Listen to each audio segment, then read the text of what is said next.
Bienvenidos a Calamares a la Romana,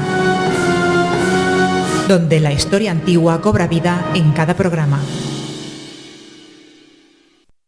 Hola amigos de Roma y calamares de los Siete Mares. Hoy vamos a hablar de un tema en el cual me duele mucho el corazón hablar de él, pero es un gran rey y es el que consolidó un gran imperio que fue el imperio persa sasánida. Yo aquí seré prácticamente un secundario porque ahora hablaré con el especialista de esta época, que es ni más ni menos que nuestro calamar mayor, Sergio Alejo Gómez. Calamar, ¿cómo estás? ¿Qué tal, Calamar? Especialista, me tengo que adaptar al enemigo un poco, ¿no? Hay que conocer también cómo va el enemigo, por dónde cojea, y entonces hay que convertirse en un estudioso del enemigo, y eso es lo que vamos a hacer hoy. Vamos a hablar un poco sobre este Sapor I, este terror de Roma.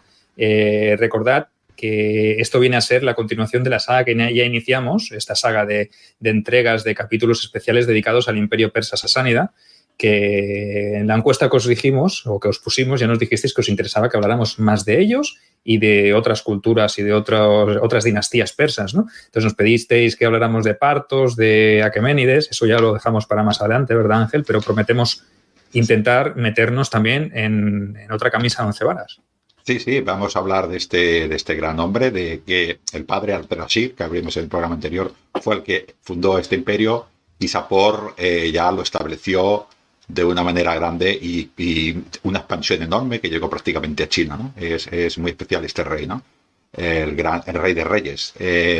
Dijimos la otra vez que dejamos esta historia en el que Ardashir muere en la época de Gordiano III, estamos hablando ya de la anarquía militar de Roma, y en este momento nos encontramos a este rey, ¿no? Que intenta un poquitín salir adelante, ¿no? ¿Y tú qué crees que puede hacer este rey al principio? Bueno, al principio, obviamente, pues hay que entender que es un aprendiz de su padre, ¿no? Porque Ardashir ya dijimos en su día que fue un gran rey, que tuvo que hacer muchos cambios en el imperio que arrebató a los partos arsácidas, ¿no? Recordad que se lo quitó con la fuerza de las armas e instauró su propia dinastía, ¿no? Entonces, este Shapur, en persa es Shapur, los romanos o las fuentes romanas le llamarán Sapor, aprendió todo lo que pudo de su padre, porque estuvo ahí como asociado al trono desde los años finales de su reinado, y cuando Ardashir cayó enfermo hacia el año 239-240 después de Cristo, lo nombró oficialmente como sucesor, primero como regente mientras él estuvo vivo, y cuando ya se veía que se iba a la otra vida, pues en el 241 lo que hizo es asociarlo como legítimo heredero al trono. Y nada, y lo que se encontró el nuevo rey de reyes, el nuevo Shahanshah, pues fue un imperio ya con unas bases bastante sólidas, y lo que le tocó pues fue intentar ampliarlo, ¿no? Como buen conquistador, como buen hijo de su padre que era. Entonces, evidentemente, tenía que seguir con el legado de Ardashir e incluso hacerlo más grande. Entonces, os preguntaréis, ¿qué manera hay mejor de hacer un imperio más grande que conquistando territorios nuevos? ¿Qué territorios tenemos a nuestra disposición? Eso es lo que a lo mejor se preguntó Sapor. Digo, ¿qué hago? ¿Me voy hacia Occidente y me encuentro con el gran enemigo de mi padre, que a la vez es gran enemigo mío, que a la vez es un imperio enorme? Estamos hablando de Roma. ¿O dirijo mi vista hacia la otra parte del imperio, hacia la otra frontera, la frontera oriental? Me dedico a consolidar esas fronteras y luego ya, si acaso, si me queda tiempo y ganas y recursos, ya iré a Roma. Ángel, ¿tú qué crees que hizo? Yo conociéndolo a este gran Sapor, conociéndolo a Rey de Reyes, yo lo hubiera hecho. Yo miro a Occidente, me encuentro a Roma, me encuentro a un niño, a Gordiano, que es un niño en Roma, y dice, bueno, este es débil, pues no me va a atacar porque es tan débil, no voy a tener problemas en la frontera occidental, voy a intentar expandir, a menos en este momento, expandirme hacia Oriente, que también tengo mis enemigos. Además, también recordar a nuestros oyentes que por ahí está también la ruta de la seda, y cuanto más te acerques a China, más controlas esta ruta, ¿no? Yo creo que esto, el no tener peligro en Occidente, porque Roma estaba hecha unos zorros, se diría, estaba destrozada totalmente, ¿no? Ya empezamos en la anarquía militar. Yo creo que en ese momento él decidió ir hacia Oriente por esto. Correcto, una sabia decisión porque realmente Roma en ese momento ya estaba bastante convulsa a nivel interno, como bien afirmas. Recordad que lo tratamos bastante en los directos en los que hablamos con Carlos de Miguel del ocaso de Roma, de todo este periodo inicial de la anarquía militar, muy convulsa. Entonces, los ojos los puso en la otra frontera, en la frontera oriental de su imperio, donde se levantaba o se alzaba otro reino, otro imperio también, el llamado Imperio Kushan, que era una suerte de confederación de varios pueblos de origen iranio que se establecían en los que es el actual Tayikistán y que se extendía hasta el mar Caspio. Englobaba territorios del actual Afganistán y llegaba incluso al valle del río Ganges. O sea, que era un imperio bastante grande, ¿no? Fue un imperio que se fundó en el primer siglo de nuestra era por una tribu llamada Yuhezi o Kushan, ¿vale? De ahí el nombre del imperio Kushan o los Kushitas, ¿vale? Y se mantuvieron entre Oriente, donde estaba China, y Occidente, donde estaban los partos en su momento y los romanos, hasta bien entrado el siglo III, momento en el que, como ya podemos apreciar, nuestro querido azote de Roma y terror de los kushitas también, el gran Sapor, pues decidió que había llegado el momento de... Iba repartiendo felicidad, Sergio. Este Sapor iba repartiendo felicidad a ambos extremos de su imperio. Entonces yo imagínate a los kushitas en ese momento, ¿no? Que dirían, hostia, ya tenemos ahí a Sapor ocupado con los romanos en la frontera occidental y de repente ven que se les gira, y dice, y ahora viene por nosotros si no le hemos hecho nada, ¿no? No le hemos hecho nada. Te imagínate la cara del emperador o del rey de Kushan, ¿no? Sí, porque es curioso también encontrarse esa situación, ¿no? Pero es un conquistador que lo lleva en la sangre. Además, ¿no? es también... Yo creo que también hemos dicho esto de Gordiano, ¿no? Que Roma estaba débil, pero el imperio Kushan también estaba débil, ¿no? O sea, que Sapor tenía que tener buenos espías porque creo que se había dividido en varias partes, con lo cual ya no era tan potente como antes y Sapor olió sangre y fue a por ellos, ¿eh? Correcto. Como bien dices, el imperio Kushan se había dividido en dos partes hacia el año 225 y Sapor, pues obviamente aprovechó esa oportunidad y extendió la influencia sasánida hasta el río Oxus, que vamos, es una frontera muy amplia, ¿no? Es un territorio muy grande, ¿no? Y claro, una vez con los sasánidas controlan este vasto territorio, se imponen a los kushitas, los dominan y los integran dentro de su vasto orbe, una vez controlan ese territorio, pues la expansión natural es la que queda, ¿no, Ángel? La que a ti te da un poquito de respeto, de decir, hostia. Sí, yo de todas maneras me imagino a un tal Filipo, que luego será importante para Roma, diciéndole al Gordiano, tú no te preocupes, que Sapor está entretenido en Oriente, tú tranquilo, todo a lo tuyo. Y Sapor se dio la vuelta y vino hacia Roma, ¿no? Y preparado para hacer daño. Claro, correcto. Es que imaginaos, ¿no? Quizás el no encontrar una resistencia activa en esas fronteras orientales del Imperio Romano y occidentales de su propio imperio, pues le impulsaron a Sapor a decir, oye, si me lo están poniendo un poco a huevo, ¿no? Yo qué sé, aquí teniendo a un chavalito que está mal aconsejado o que no es consciente del peligro que soy o que suponemos los sasánidas para él, pues oye, anchas Mesopotamia, ¿no? Muy bien, eso es lo que pensó que le dijo, ¿no? Y hay agua a ambos lados, o sea, sí. O sea, que más fácil imposible. Entonces, obviamente, pues te están brindando un pasadizo, ¿no? De entrada y claro, eso es lo que aprovechó Sapor para cruzar la frontera, entrar en las provincias sirias del Imperio Romano, en esas provincias más limítrofes con su imperio y bueno, hacer de las suyas, ¿no? Entonces, Gordiano III, que como ya sabéis era un muchacho bastante joven de 17 años, tuvo la obligación o se vio en la obligación de movilizar un ejército, dirigirse hacia Oriente y tratar de contener esta incursión por parte de Sapor, ¿no? Ya hemos dicho, era un niño pequeño, ¿no? Un niño joven, ¿no? Con poca experiencia militar, pero a su lado estaba un gran hombre, ¿no? Que era Cayo Timesiteo, ¿no? Que era su suegro y además era el prefecto del pretorio.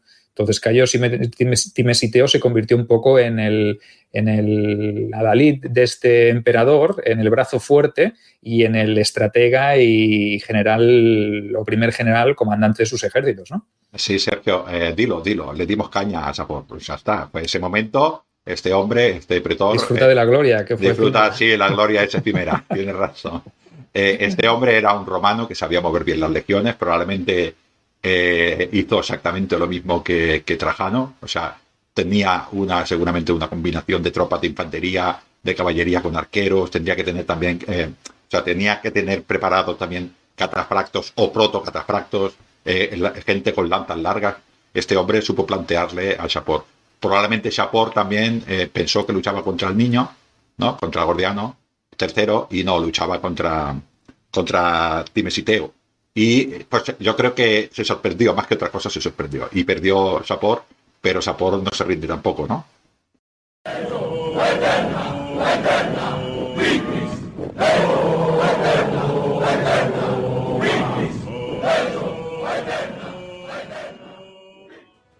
¿Quieres marchar con nosotros a Roma? ¿Quieres venir a la URBS? Es un plan excepcional. Ángel, ¿dónde nos vamos?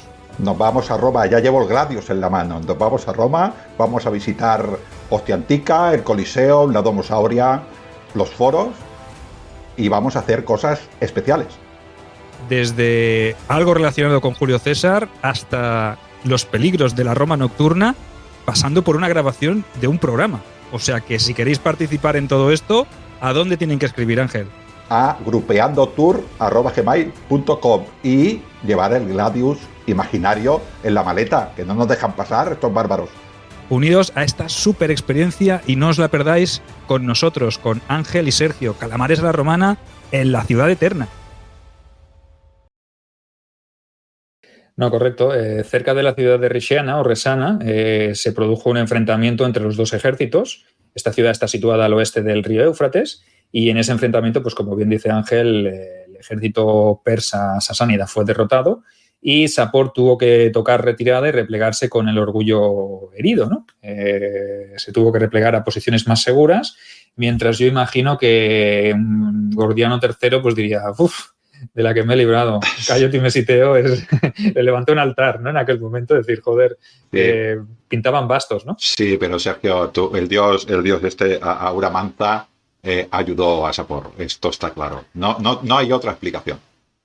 Es un dios poderoso, yo te lo dije, es un dios poderoso, Aura Mazda, y entonces pasó por allí, ¿no? Puntualmente, quizá los dioses romanos se despistaron en algún momento determinado, ¿verdad? No estaban atentos a eso porque lo veían todo ganado. ¿Y qué es lo que ocurrió? Explícanos, ¿qué pasó? ¿Qué fue el milagro que obró aquí Aura Mazda? Pues que a ti te molesta tanto. Este Tallo Timisiteo murió, lo mataron. Hubo otro prefecto del pretorio diferente, con otro poder, y este hombre murió. O sea que la primera batalla que perdió Sapor la perdió contra este hombre, y de golpe Sapor se encuentra en situación más segura y que el que le ha vencido ha muerto. Esto, quieras o no, lo hemos dicho, ¿no? Él seguramente le habrá pedido ayuda a su dios y su dios se la concede y dice, pues oye, por los romanos otra vez. Correcto. La cuestión es que en este segundo enfrentamiento, Gordiano III se queda sin su hombre de confianza, sin el hombre que dirige sus ejércitos, y bueno, no le queda más remedio que enfrentarse al ejército sasánida, que obviamente es conocedor de esta circunstancia. Buscan un segundo enfrentamiento que se produce en la zona o en la región de Misique, ¿vale? Y en esta batalla de Misique, el emperador de los romanos pierde la vida, o sea, Gordiano pierde la vida, y el sucesor de este, que se proclama en ese momento de crisis o es proclamado por las tropas, o quién sabe lo que sucede, ¿no? Porque las fuentes persas, creo recordar que dicen que el emperador de los romanos es derrotado y muerto por Sapor, ¿vale? Pero hay otras fuentes que dicen que no, que el emperador sobrevive a la batalla y luego muere a causa de sus heridas o alguien le ayuda a morirse. Sí, era muy normal en Roma en esa época. La anarquía militar era bastante normal morirse por muerte natural. O sea, te clavaban un gladius y tú te morías naturalmente, ¿no?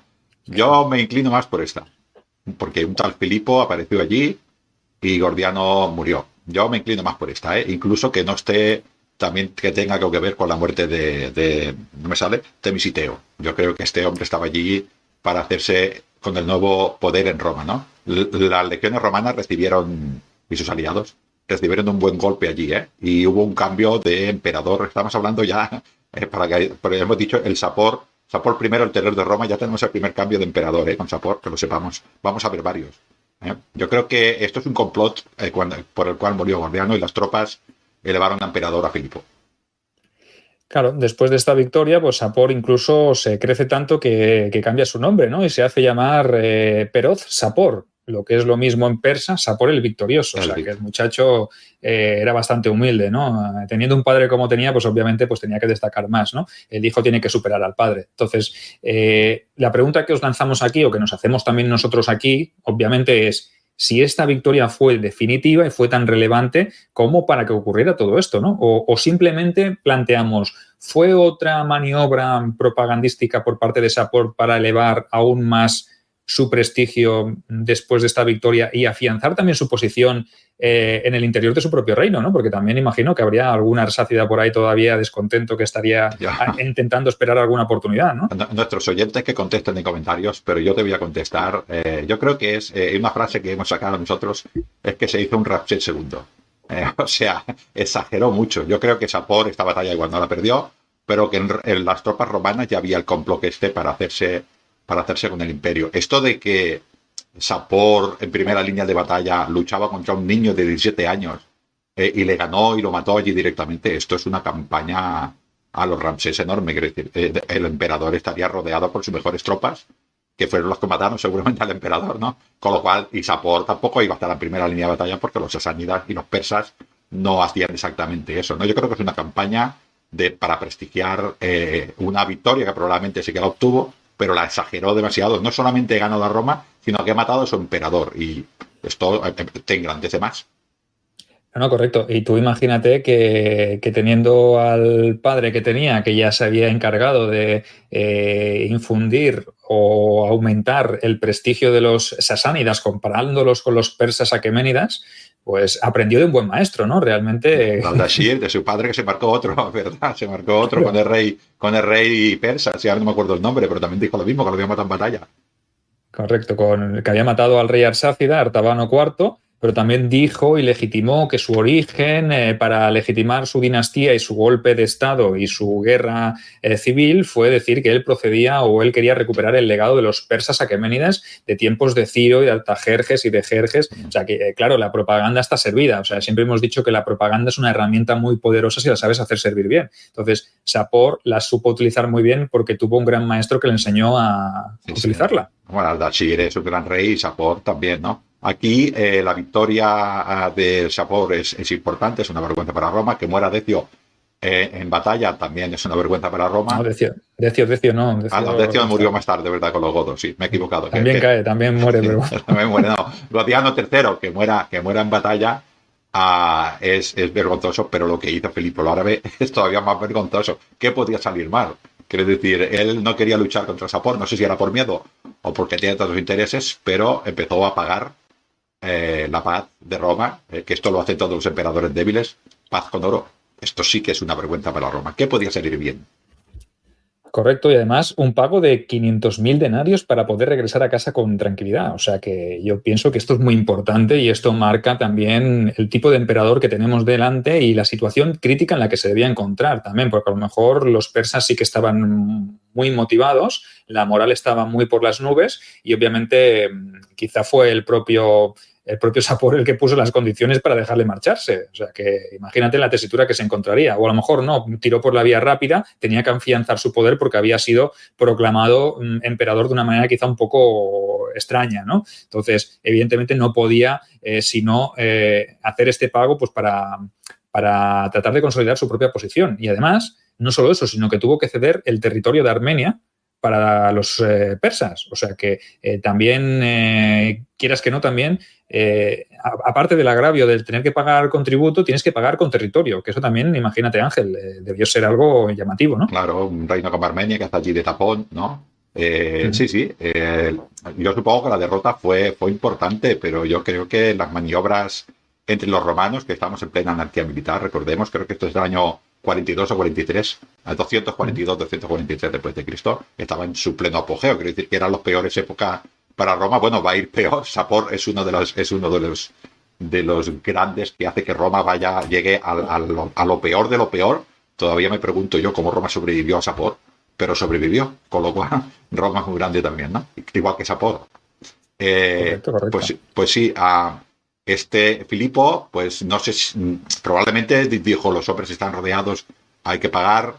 Lo que pasa es que lo que hace después Filipo tampoco demuestra mucho esto, pero bueno, seguramente fue una manera de poder sacar a los hombres y dedicarse a otros problemas que tenía también Roma en el Danubio y en el Rin, ¿no? Y bueno, usurpaciones, que la energía militar es enorme, ¿no? Y tenemos a Sapor con una gran victoria.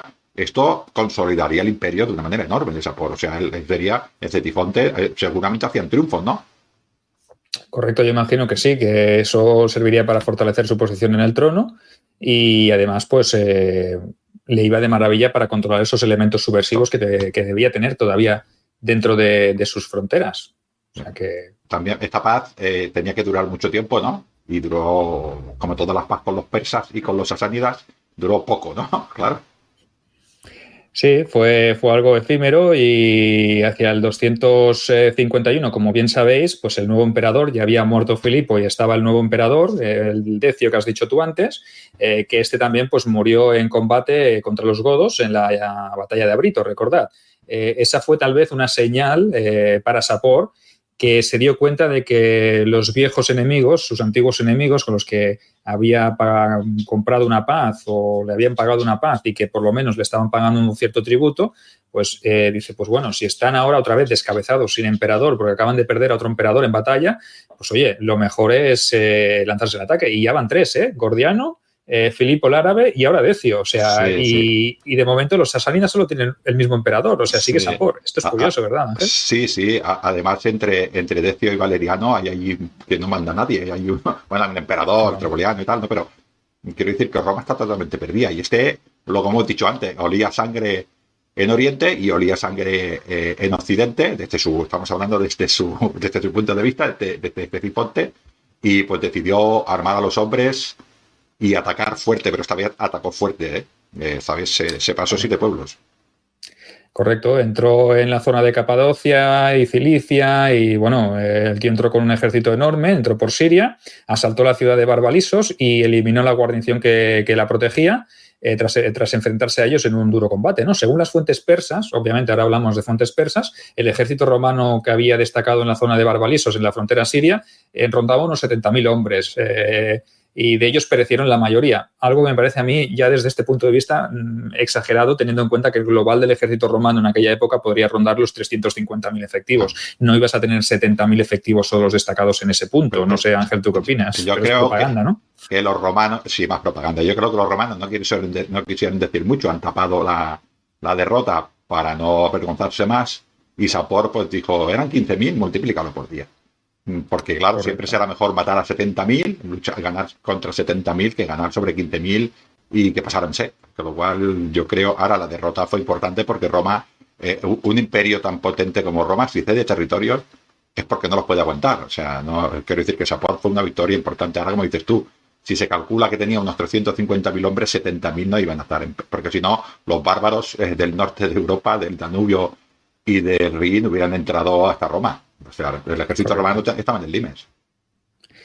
Por eso, bueno, apenas hay información sobre esta batalla, ya que lo que está claro sí que es que fue una derrota romana, pero entendemos que la historiografía romana de ese momento pues tampoco quiso dar detalles porque no interesaba, ¿no? Lo que sí que se sabe que según investigaciones un poco más modernas, estudios sobre esa batalla, sobre ese periodo, suponen que los romanos fueron sorprendidos en campo abierto y masacrados pues, por los catafractos y los arqueros montados, ¿no? Que como ya sabéis, si les das un espacio amplio, pues pueden desplegarse bien y pueden ser letales, ¿no?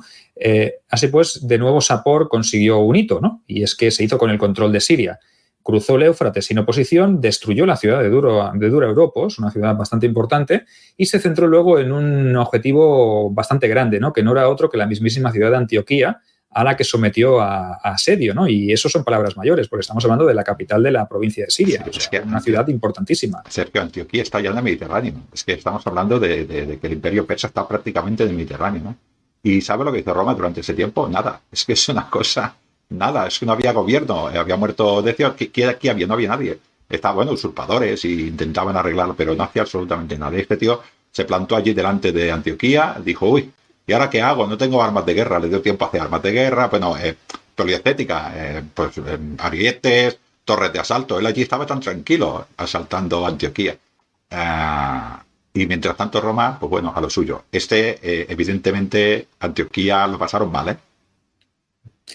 Sí, una gran ciudad que fue asediada, fue saqueada y mucha o gran parte de la población que habitaba la ciudad pues fue deportada a Persia, ¿no? Y bueno, evidentemente eso es un duro varapalo, ¿no? Y más cuando el propio emperador o los emperadores de turno se estaban hostiando entre ellos pues para intentar hacerse con la púrpura en vez de preocuparse por los problemas en la frontera oriental, ¿no? Sí que sabemos que al dispersarse el ejército sasánida pues sufrieron algún revés local a manos de milicias de la zona, poco organizadas, pero en ningún caso fue nada grave y ellos tampoco tuvieron la intención de quedarse en Siria permanentemente, ¿no? O sea que la intención de Sapor no era quedarse en la provincia y adueñarse territorialmente de ella, ¿no? Sino saquearla y volver con los bolsillos llenos a su territorio, ¿no? Si hubiesen querido, ¿se la hubieran podido quedar? Pues quién sabe, puede ser que bueno, sí. Yo creo los romanos hubiesen vuelto a por ella, ¿no? Pero... Claro. Yo creo que Sapor era plenamente consciente, igual que lo eran los emperadores romanos, ahora pronto vendrá Valeriano, que una cosa era pegarle caña al ejército sasánida, en este caso, o al ejército romano, y otra cosa es poder establecerse de una manera estable en el territorio, porque hacen falta muchos recursos, ¿no? Y Siria es una provincia muy difícil de mantener, ¿no? Yo creo que el Sapor lo que quería era castigar, llevarse riqueza y volver un poquitín a territorio más, a los ríos, ¿no? Al Éufrates o al Tigris en este caso, ¿no? Mantenerse, es muy difícil, Sergio, mantener territorio si la gente del territorio de una manera no desea ser controlada, ¿no? Si la gente se levanta, como dices tú, cuando regresaba no ejércitos, sino milicias de ciudades de alrededor, le dieron un poquitín hicieron algunas derrotas, ¿no? Con lo cual, cuando viniera el ejército romano, seguramente él ya tendría algún tipo de información de que se estaba un poquitín estabilizando con estos nuevos emperadores que vendrán ahora, Valeriano y su hijo, y dijo, bueno, pues yo me retiro, que es que Antioquía y todas las ciudades llevaría un botín que tendría que ir poco a poco hacia Ctesifonte. Bueno, pues ¿qué ocurrirá a partir de ahora? ¿Qué pasará? ¿Cómo reaccionará Roma? ¿Vendrán a pedir explicaciones a Sapor? Pues eso, si acaso, ya, si te parece, lo dejamos para el siguiente programa. Yo creo que es un buen punto para cortar aquí. Lo dejamos en un momento crítico para Roma y álgido para Sapor, pero... Vamos. Solo decir que la realidad siempre supera la ficción y todavía lo que le ha pasado a Roma es malo, todavía es peor. Valeriano y Galieno, que son dos emperadores muy importantes de la anarquía militar. Uno dice, ¿puede ir peor? Pues sí, pues vendrá. Bueno, esperemos que os haya gustado esta primera entrega. Os convocamos para la siguiente. Recordad que podéis seguirnos en el canal, os suscribís dándole a la campanilla y os avisarán. Y estos programas que estamos grabando, emitiendo aquí también en formato vídeo, los podréis escuchar en el podcast de Ángel, Lignum en Roma.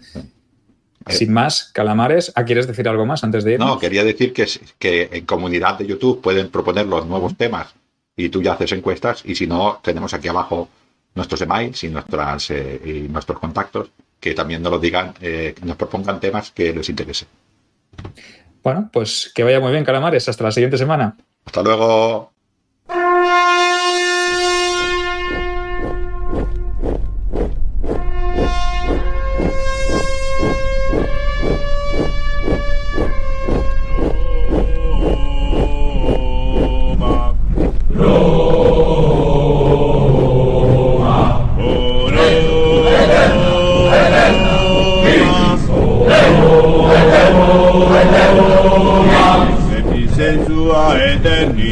Sensua eterni, Orda nostra solum tibi, Lepti sensua eterni, Vita nostra solum tibi, Lego eterna, Victis, Lego eterna, Victis, Lego eterna, Victis, Lego eterna, Affermente sos alibia, volata qui la legionu, sopra terra Britanorum, volata qui la legionu, Lego eterna, Victis,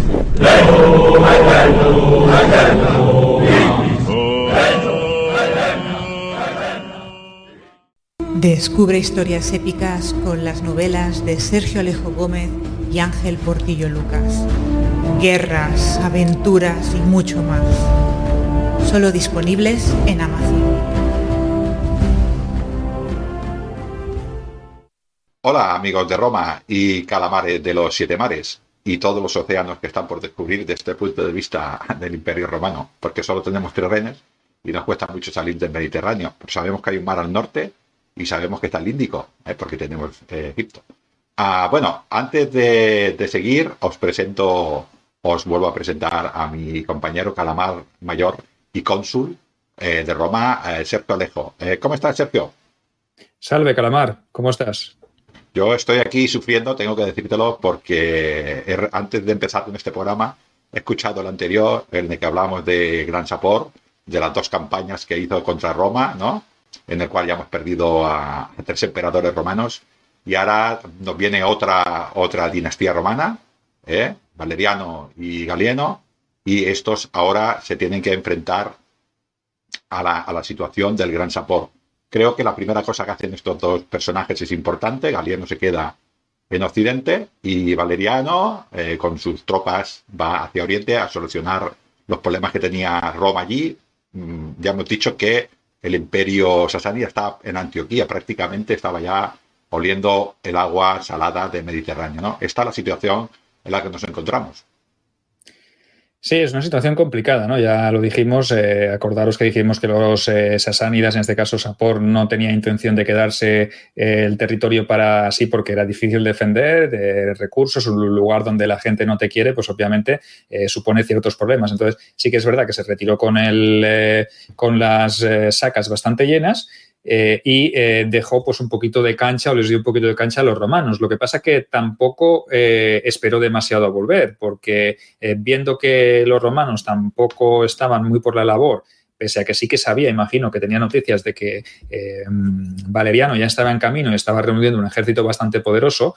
Dicen las fuentes que quizá rondara los 70.000 hombres, vuelve a salir el número 70.000, ¿vale? O sea, que es como un número mágico, ¿no? Están 300, 10.000 y 70.000. Son ahora los números o las cifras mágicas en cuanto a efectivos, ¿no? Sí que sabemos que hacia el año 256, 257, Sapor vuelve a la carga otra vez, vuelve a entrar en territorio romano, vuelve a entrar en la provincia de Mesopotamia y vuelve a dirigirse directamente hacia la ciudad de Dura Europos, que había sido reconstruida por los romanos, y la somete a un asedio terrible, ¿vale? O sea, ese es su primer movimiento táctico en esa campaña del 256. Entra, somete a asedio, incluso hay algún detalle sobre esta campaña, sobre este primer asedio a esta ciudad-fortaleza. Dura Europos es una ciudad que está a la otra orilla del Éufrates, es territorio avanzado, ¿vale? De las fronteras romanas, vamos, limítrofe ya al máximo con el imperio persa. O sea, están ahí, es una ciudad fronteriza que está siempre en disputa, ¿no? O sea, yo pienso que los legionarios que estaban en Dura Europos debían decir, madre mía, vaya destino nos ha tocado, que tenemos aquí, les vemos el culo a los persas cada mañana cuando nos levantamos. Rezaban 3 veces al día a los dioses, porque lo verían, claro, los verían moverse. Y aquellos persas harían un poquitín siempre espectáculo delante, estoy seguro, delante de ellos para asustarlos. Debería ser duro que te destinaran allí. Debería ser Duro Europos. Es muy bien, Duro Europos, sí. Pero muy lejos de Europos, sí. Correcto, es un punto en la frontera que dice el culo del mundo, ¿no? Como el que estaba en territorio germano, ¿no? Más allá del Rino, más allá del Danubio, que decías, si pasa algo, ¿quién va a venir a ayudarme, no? Se giraba para atrás, miraba y decía, pues si no hay nadie más, si estamos aquí solos. O sea, como los persas se decidan a venir, lo tenemos francamente mal. Y así estaba la cosa, muy mal. Sí, muy mal. Además, creo que esta es los famosos grabados y los famosos que hicieron un túnel para entrar a la ciudad, ¿no? Porque las murallas deberían ser impresionantes. Correcto, hicieron minas para intentar derruir las murallas desde la base, ¿no? Los persas hicieron esos túneles, los romanos a su vez también hicieron contraminas, contra túneles, e intentaron neutralizar a los sasánidas que se intentaban colar para derruir sus murallas, ¿no? Sabemos que llegó un momento en el cual los persas vieron venir a los romanos y lo que hicieron fue volcar azufre, darle con unos insufladores para que hubiese aire, y los legionarios que entraron en los túneles se ahogaron. ¿vale? O sea que realmente estamos hablando de una guerra de minas. O sea que como en las guerras del Vietnam, ¿no? Aquellos túneles y zapadores y con todo, ¿no? O sea, imaginaos que ya se aplicaba esta táctica, que ya viene de tiempos ancestrales, en tiempos de Alejandro también recordad que se hacían este tipo de tácticas para derruir las murallas de las fortalezas que eran muy grandes y que tenían unos muros muy pesados, ¿no? Y muy difíciles de traspasar. Entonces, Dura Europos cae después de un terrible asedio y sabemos que ya nunca más, a partir de este momento, volverá a ser ocupada. O sea, que pasa a ser una plaza fantasma, ¿no? Hubo emperadores posteriores que probablemente llegaron allí, pero ningún soldado romano querría estar destinado, seguro, con lo cual ya no volvieron a esta ciudad de Europos. Por cierto, creo que ahí hemos encontrado bastante arqueología sobre cosas al irse los romanos, ¿no? Y hay cosas importantes, ¿no? Uh-huh. Entre ellos, pues el gran y famoso escudo de Dura Europos, ¿no? Ese escudo de teja que se ha convertido casi en un emblema, ¿no? Y en el cual, pues, la historiografía moderna, la investigación, la arqueología, pues, incluso los grupos de recreación se han basado en eso como un elemento, como una piedra roseta, ¿no? Sí, es verdad. Sí, claro. No, es que está ahí. La evidencia está clara. Quiero decir, estamos hablando de mitad del siglo III, pues es el escudo que llevaba el imperio, ¿no? No hay más. Tampoco, bueno, ya empezamos a hacer bajo imperio, pero por lo pronto todavía el imperio. Esto es un casus belli, ¿no? Quiero decir, ¿qué iba a hacer Valeriano en esa época? Estaba por allí, ¿qué iba a hacer? Pues a por Sapor. Claro. No quedaba más opción. Realmente ya eso era una amenaza en toda regla. Ver y recordar lo que había sucedido en Antioquía unos años antes, pues ya hacía que se planteara si de verdad podía permitirse el lujo de que le entraran otra vez hasta el corazón de la provincia siria y llegar casi hasta el Mediterráneo. Vamos, una cosa inconcebible, ¿no? Entonces, una vez tuvo ya las fronteras bien controladas, las occidentales del Imperio Romano, ya sí que se puede desplazar con cierta garantía dejando a su hijo allí al cargo del Danubio y del Rin, ¿no? Que ya suficiente historias tenía allí también el pobre Galieno, pero bueno, ya hablaremos del otro día, ¿no? El ejército persa pues ya estaba en aquel entonces, cuando Valeriano llega a Antioquía y establece su cuartel general allí, el ejército persa Sasanidad y Sapor al frente pues ya estaba asediando la plaza de Edesa, ¿no? O sea, estaba en Edesa, había llegado hasta Carrae, el mítico Carrae, en Carras, donde... No hace falta que recuerdes a Craso. Todos los programas no hace falta que lo recuerde. Ya tengo mal el corazón, no hace falta. Sí, allí fue donde Craso cometió su craso error, sí. Eso es. Pues entonces tenemos ya a Sapor asediando Edesa y cuando llega el ejército de Valeriano viene con un compañero de viaje, un compañero invisible, que lo que hace es complicar todavía más las cosas a los romanos, ¿no? Que es Aura Magda también otra vez Aura Magda, está seguro. Le ayudaron otra vez los dioses. Es que si no es imposible tener un reino tan poderoso. Correcto. Entonces, ese compañero de viaje, pues no es otro que la peste, ¿no? Un brote de peste. Recordad que por aquel entonces el imperio se había asolado por una pandemia, una epidemia, la peste cipriana, ¿vale? Que empezó en el norte de África, creo recordar. 20 años, sí, creo que fue de Egipto y se fue extendiendo por todo el imperio. Estuvieron 20 años, creo que creo recordar, por los programas con el Holocausto, precisamente con el gran Carlos de Miguel. Desde el 49 al 69, 20 años en el que periódicamente se retiró y cada vez que venía a veces con muchísimas más ganas y se diezmó bastante tanto el ejército romano como la población romana, por lo cual más desgracia para Roma.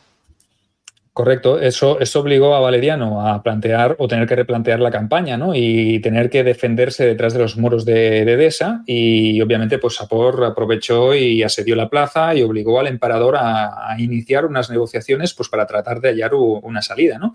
Y dicen luego aquí las malas lenguas, que las hay en todos los lugares y en todos los momentos de la historia, que convocó Sapor al propio emperador Valeriano a una reunión, ¿vale?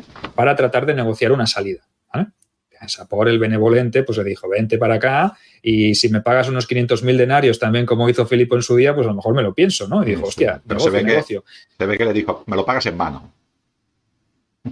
Correcto. Y que hay mejor oportunidad o pienso yo, hostia, Valeriano tendría que estar muy desesperado o muy confiado o no sé por qué se presentó él en persona allí en una embajada para negociar los términos y se arriesgó a lo que ocurrió al final, ¿no? Porque en esa embajada obviamente pues sucedió eso, que hubo un pequeño enfrentamiento y el emperador fue capturado, ¿vale? Valeriano fue capturado por los persas y él y su Estado Mayor y varios prisioneros, varios centenares de prisioneros fueron también capturados en esa treta, ¿no? Entonces, treta, no treta, tenemos ya a otro emperador rendido y pidiéndole clemencia a Sapor, que esto lo hizo muy bien, porque realmente su maquinaria de propaganda volvió a encenderse otra vez y presentó ese gran relieve donde se veía al emperador Valeriano arrodillado bajo los pies de su caballo, ¿no? Sí, o sea, y Filipo pagando, ¿no? Y Filipo pagando dinero en el mismo. Correcto.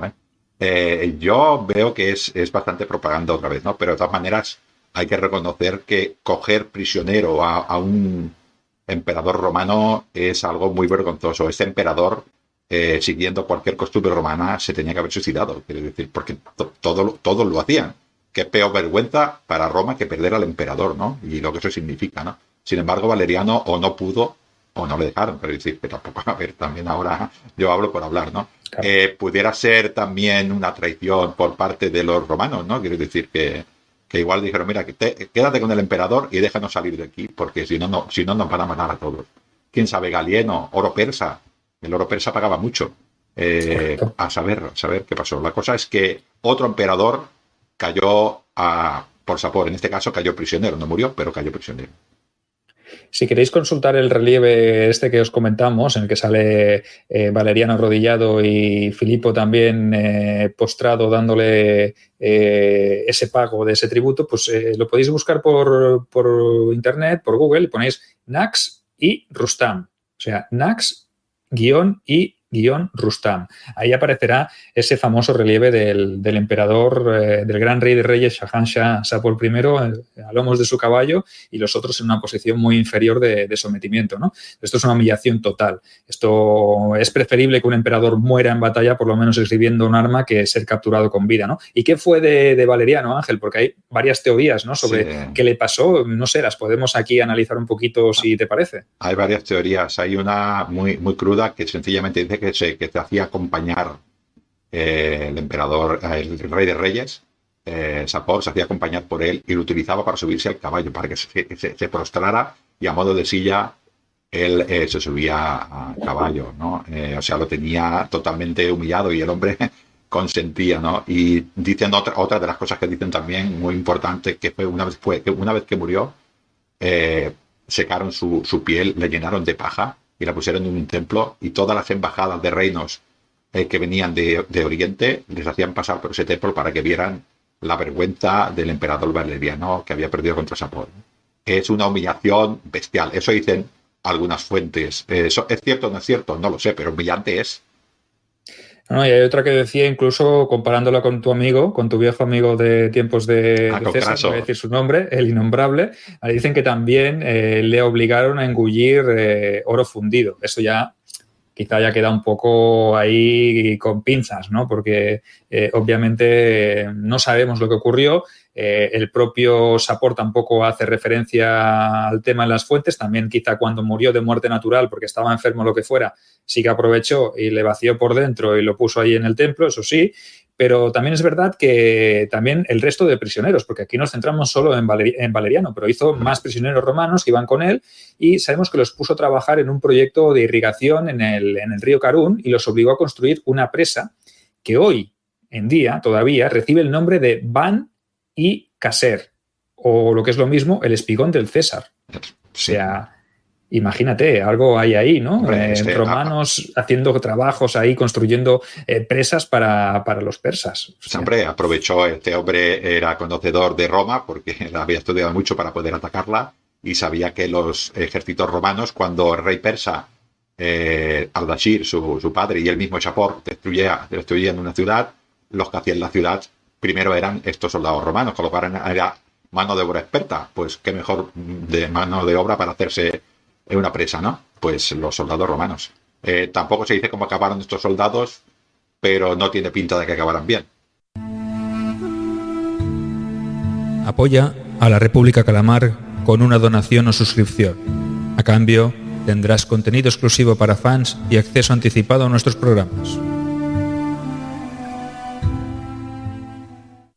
Tampoco, su futuro es bastante oscuro. Pero bueno, volvamos al momento de la captura de Valeriano, ya que en el momento de que el imperio se queda descabezado, por lo menos en la parte oriental, no existe una fuerza o un poder suficientemente grande como para poder frenar la expansión de Sapor y de su ejército, ¿no? Sí. Y el único obstáculo que queda allí entre Sapor y el Imperio Romano es un reino vasallo que está dirigido por un personaje que para mí me parece un personajazo, ¿vale?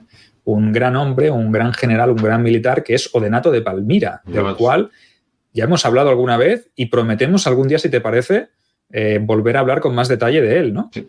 Odenato y el reino de Palmira merecen un programa nuestro porque es un reino bastante interesante. Como dices, no quedó nadie en Oriente, quedaron unos romanos de perfil bajo que además Sergio no le dio, creo que era un tal Macriano y su hijo y tal Balista, que se hicieron usurpadores contra Roma. Quiere decir que tenemos a Sapor a las puertas de entrada en Oriente y estos se dedican a conspirar contra el que quedaba en aquel momento emperador legítimo, que era Galieno, ¿no? Esta es la situación con la cual nos encontramos en Roma. Y como dices tú, aparece este gran personaje, este gran hombre, este gran militar y este gran negociador que es Odenato, y pone un poco orden, ¿no? Es muy curioso que pone un poco orden en esta zona en Oriente, ¿no? Primero creo que se porta un poquitín como diciendo, Sapor, no nos vamos a hacer daño, ¿no? Pero Sapor estaba muy crecido y le dice que se quede tranquilito, que él es demasiado grande y suerte tiene que no vaya por él.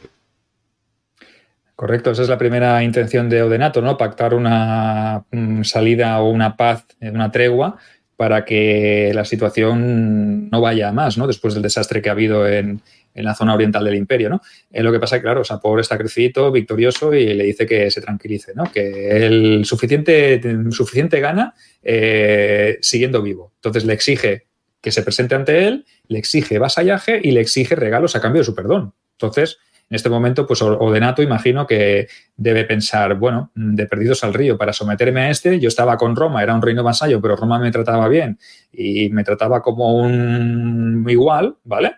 Me trataban con educación y con cordialidad. Este me trata como un ser inferior, como un súbdito suyo. Entonces, ¿qué voy a hacer? Pues voy a reunir todos los pocos romanos que queden desperdigados, los uno a mi ejército palmireno. ¿Y qué hago? Pues voy a darle una lección a este Sapor, voy a bajarle un poco de las nubes y se dedica a hacerle la vida imposible y a atacar sus destacamentos, a atacar sus unidades, obviamente en una zona de desierto que él conoce, que él domina. Él tiene también catafractos, tiene arqueros a caballo, o sea, es un tipo de tropa muy similar al que tienen los sasánidas. Entonces, realmente les da duro, ¿no? Sí, súmale a esto también, a estos grandes generales romanos. Hemos dicho que los grandes representantes de Roma se levantaban contra Roma y el mismo Odenato se ocupó de que desaparecieran, pero todas las tropas intermedias de Roma, supongo que había centuriones, habría tribunos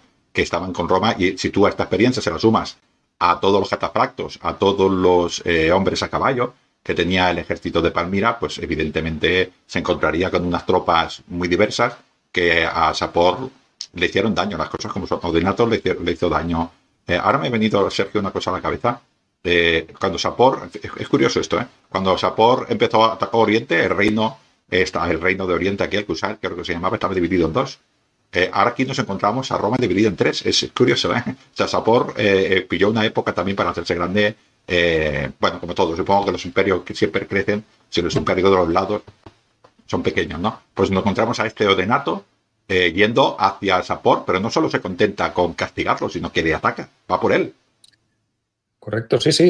O sea, las fuentes incluso nos hablan de que el Odenato llegó incluso a entrar en las fronteras del imperio sasánida y que llegó incluso a poner en jaque a la capital, a Ctesifonte. O sea que llega un momento que quizás Sapor se da cuenta de que no le sale rentable hacer una guerra con Odenato ni mantenerla, ¿no? Porque es un imperio o un reino bastante poderoso que está haciéndose con la hegemonía de la parte oriental del imperio romano, que está luchando por Roma y que luego incluso en tiempos posteriores, cuando vengan los sucesores de Odenato, obviamente incluso le disputarán la hegemonía al propio Imperio Romano, pero en este momento pues decide pues llegar a un acuerdo con él y mantener o conformarse con el botín que tiene y no molesta más a Odenato ni a los romanos en Occidente, y firma pues una paz que obviamente sigue siendo una paz tensa y se centra en sus fronteras, en sus otras fronteras, que el imperio pues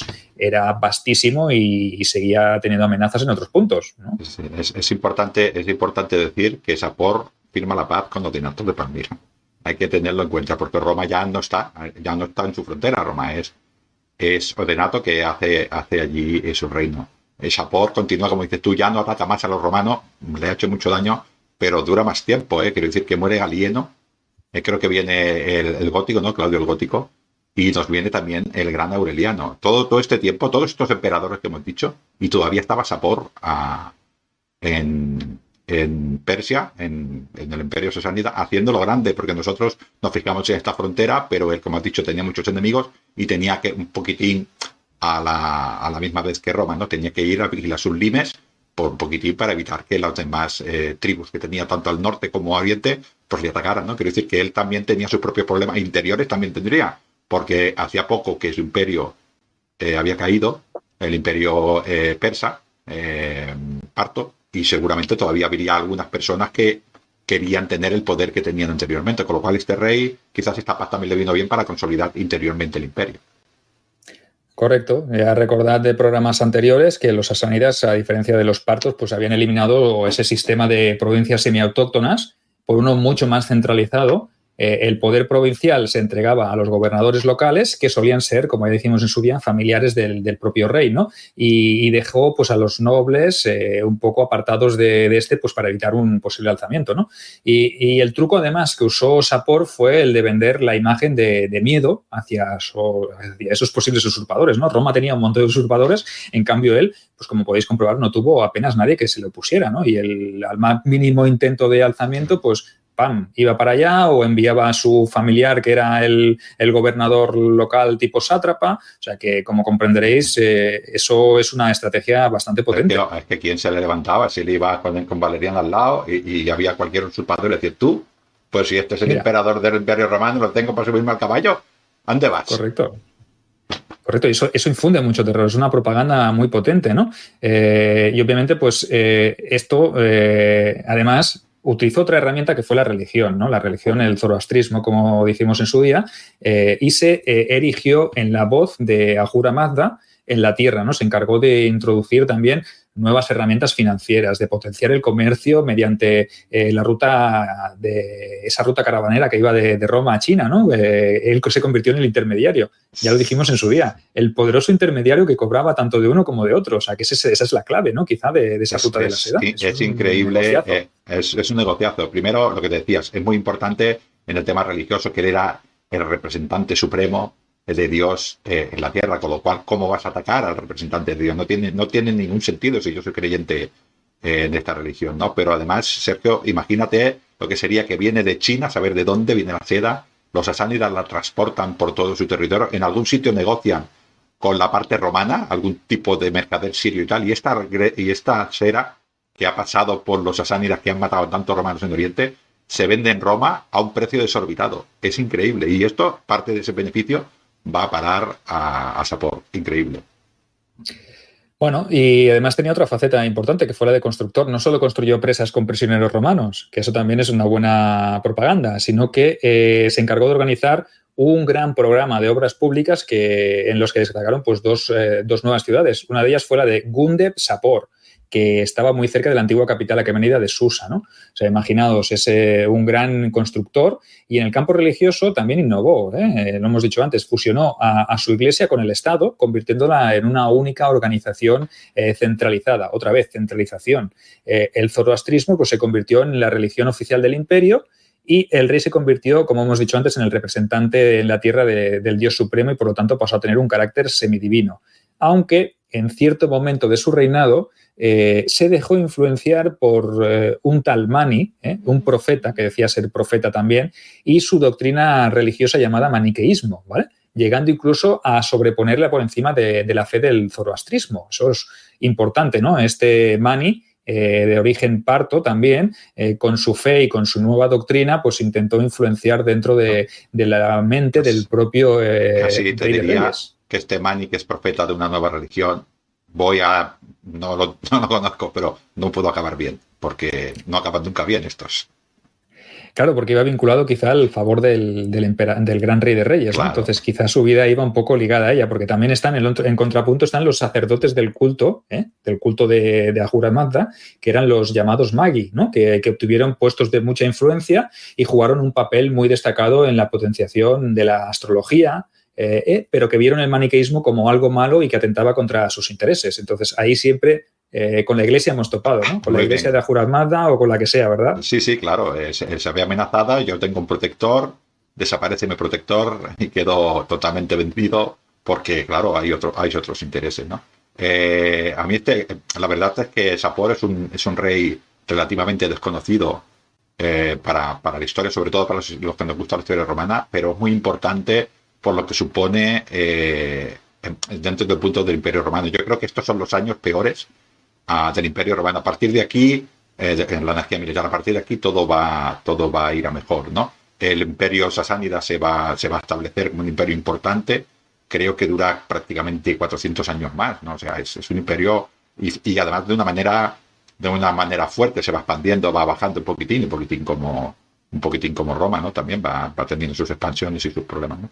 Pero este gran Sapor y su padre Ardashir hacen las bases de este imperio potente. Creo que duró Ardashir, si no me quiero equivocar, 30 o más años.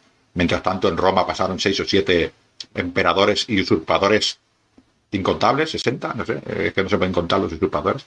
Y nos encontramos aquí. Yo creo que, Sergio, podríamos seguir con esto, pero yo te convoco, si quieres, para en vez de seguir adelante a partir de Sapor, ir un poquitín atrás y irnos a los Acarménidas y, si quieres, Partos también, para ver un poquitín el enlace desde la antigüedad hasta ahora. Tú no sé qué opinas, y si no, preguntamos. Bueno, de hecho, en la encuesta que colgamos en su día, que dijimos que si queríais que siguiéramos hablando de los persas sasánidas, nos dijisteis que sí, y en una de las opciones que ponía, ya que estáis, pues aprovechad y habláis de los Aqueménidas y de los partos, es la que ganó, ¿no? Entonces, nos debemos al pueblo calamar. Si el pueblo calamar lo pide, pues nosotros obviamente debemos obedecer si queremos mantener nuestra magistratura, ¿no? O sea, sí. Nuestro cargo. O sea, que se reúnan cada asamblea calamar de cada mar, de los 7 mares, que se reúnan y nos hagan saber lo que han 7 mares como 7 colinas, como las 7 colinas de Roma. Evidentemente, todos los caminos llegan a Roma y todos los mares también. Yo, si veo las corrientes del Mediterráneo, seguro que nos llevan al Tirreno, que es el mar de Roma, ¿no? Bueno, yo creo que esta serie va a gustar mucho, aunque a mí, Sergio, tengo que decir que he empezado un poquitín mal con esto de Sapor, pero Odenato vino a poner orden en Oriente, no puso orden en Roma, pobre Odenato. Y también te convoco, Sergio, si quieres, para lo que hemos dicho. Hay que hablar del reino de Palmira, Odenato y su mujer.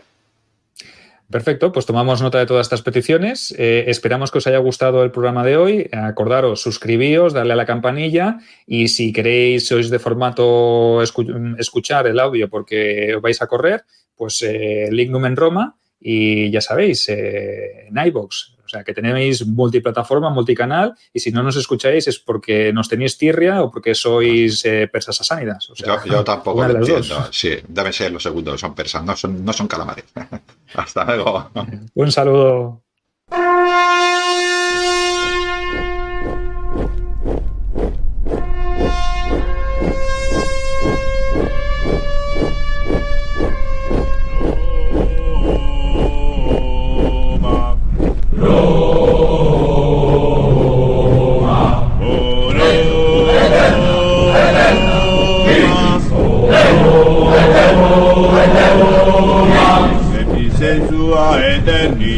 Sensua eterni, Orda nostra solum tibi,